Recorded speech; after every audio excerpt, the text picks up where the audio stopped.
Assalamualaikum warahmatullahi wabarakatuh. Kami dari kelompok 7 akan menjelaskan tentang tahap perkembangan anak pada usia dini dan tahap perkembangan pada masa sekolah. Nah, yang pertama yaitu tahap perkembangan pada usia dini yang akan dijelaskan oleh saya sendiri. Secara umum, istilah usia dini ini merujuk pada anak yang berusia 0 sampai 8 tahun. Namun, dalam ruang lingkup, anak usia dini meliputi bayi 0 sampai 8 tahun, balita 2 sampai 3 tahun, kelompok bermain 3 sampai 6 tahun, dan usia sekolah awal 6 sampai 8 tahun. Pada saat usia inilah anak-anak itu sangat membutuhkan stimulus yang sesuai dengan kelompok usia dan kemampuannya. Beberapa tahapan dalam perkembangan usia dini yaitu yang pertama perkembangan fisik, perkembangan kognitif, perkembangan bahasa, dan perkembangan sosial emosional. Yang pertama ada perkembangan fisik. Perkembangan fisik anak usia dini berfokus pada pertumbuhan tinggi, berat badan, otak, serta kemampuan motorik kasar dan motorik halus. Motorik kasar ini yaitu kemampuan dan keterampilan yang melibatkan otot-otot besar. Misalnya seperti anak sudah bisa bergerak, berjalan, dan berlari. Kemudian motorik halus yaitu kemampuan dan keterampilan yang melibatkan otot-otot halus dan koordinasi pada mata dan tangan. Contohnya, anak sudah bisa mulai fokus melihat tangannya yang bergerak-gerak, dan anak mulai bisa menggenggam benda yang ia pegang. Yang kedua, ada perkembangan kognitif. Menurut Jean Piaget, profesor dari Universitas Swiss menyatakan bahwa ada 4 tahap perkembangan kognitif pada anak. Yang pertama yaitu tahap sensori motor pada usia 0 sampai 24 bulan. Nah, pada tahap ini anak sudah memiliki gerak-gerak refleks yang terbatas. Yang kedua, tahap praoperasional pada usia 2 sampai 7 tahun. Pada tahap ini anak sudah mendapat rangsangan namun masih terbatas. Yang ketiga ada tahap operasional konkret pada usia 7 sampai 11 tahun. Pada tahap ini anak secara mental sudah bisa melakukan sesuatu yang sebelumnya hanya bisa dilakukan melalui secara fisik. Yang keempat ada tahap operasional formal pada usia 7 sampai 15 tahun. Pada tahap ini anak sudah bisa berpikir dengan abstrak, idealis, dan logis. Selanjutnya yang ketiga ada perkembangan bahasa.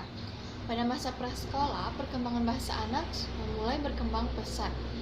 Pada umumnya, anak umur 3 tahun sudah mampu mengetahui setidaknya 300 kata.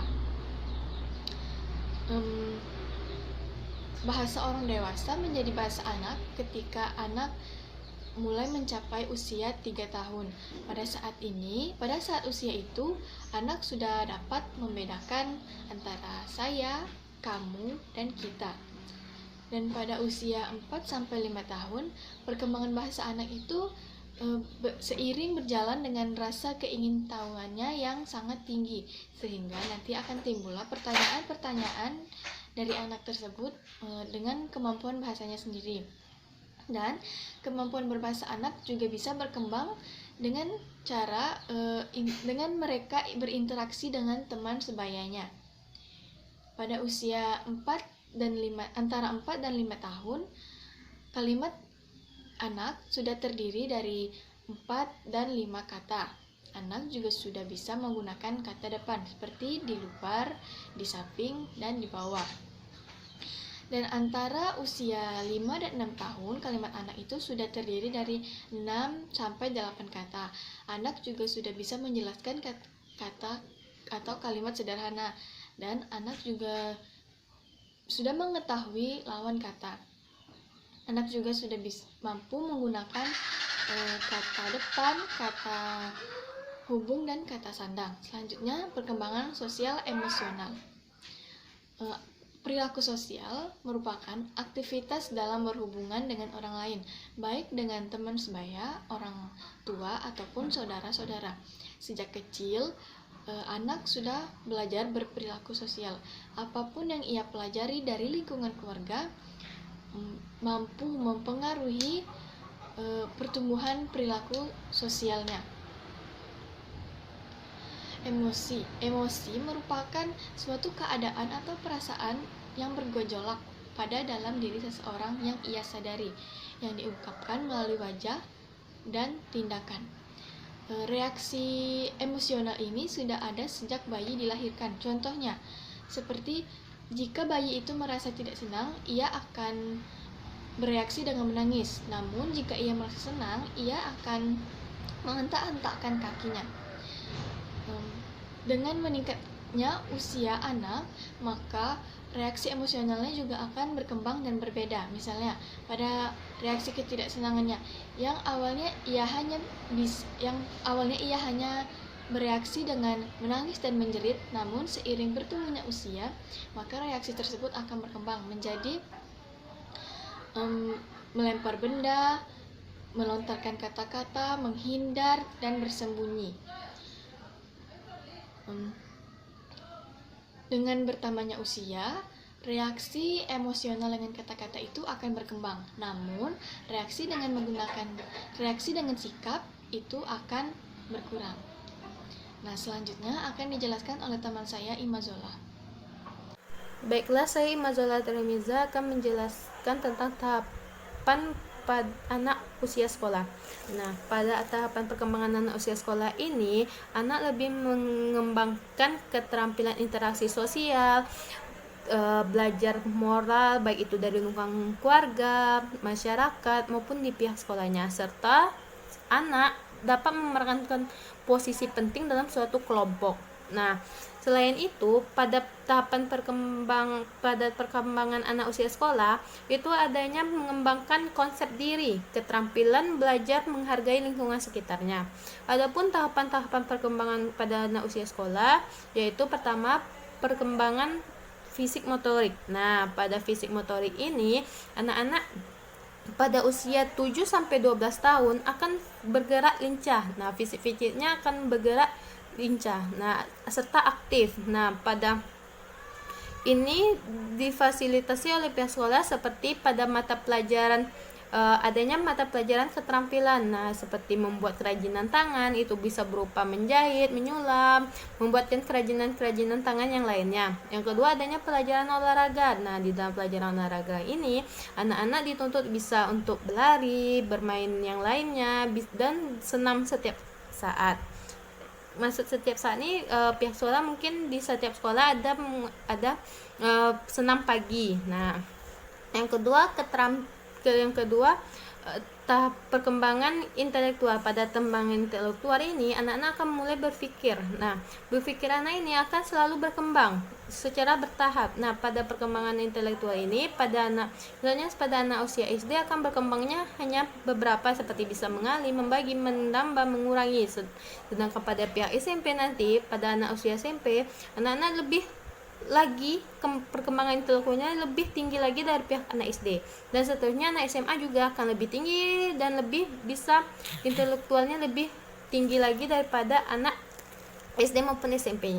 Nah, pada perkembangan intelektual ini mempunyai karakteristik, yaitu satu, siswa dapat mampu menyelesaikan persoalan-persoalan yang diberikan oleh gurunya. Yang kedua, siswa dapat berpikir secara konkret. Nah, selanjutnya perkembangan bahasa. Pada perkembangan bahasa ini ada dua, yaitu perkembangan lisan maupun tulisan. Nah, pada perkembangan bahasa ini dapat juga berupa bentuk lambang, pada lambang, kata-kata, kalimat, maupun gambar serta lukisan. Nah, pada perkembangan bahasa ini, anak-anak akan memiliki suatu ekspresinya masing-masing.